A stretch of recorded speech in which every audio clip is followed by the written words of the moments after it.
Daníel Andri, þjálfari Þórs. Dani, þetta var ójafn leikur. Já, við reiknum svo sem með því fyrirfram að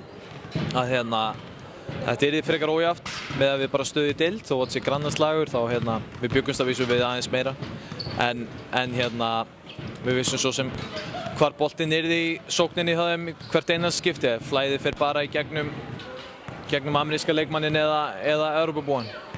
Það alveg magna enn og aftur að sjá stigaskórið. Það eru bara nánast allir leikmenn sem komast á blað hjá okkur.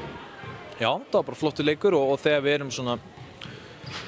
erum með þennan púða í hálfleik þá allavega gefur þetta okkur meira tækifæri til að rótera yngri leikmönnum og koma inn og fá reynslu.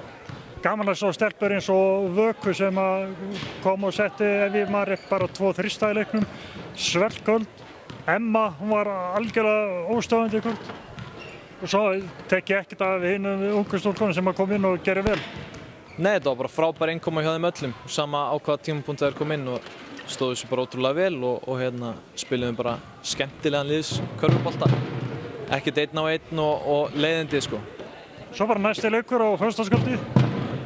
Já, það bara frídagur á morgun. Þær fara bara í sund og síðan bara leikur strax klukkan 8 eða 8:15 á 20:15 á föstudaginn.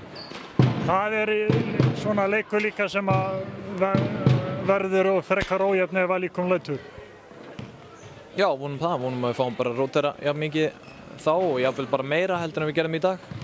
Svo bara heljarinnaverkefni næsta miðvikudag, þá fáum við Snæfell úti og við verðum bara að nýta hvíldina yfir helgina. Þetta þétt. Ég geri það, gangi ykkur vel. Takk fyrir það.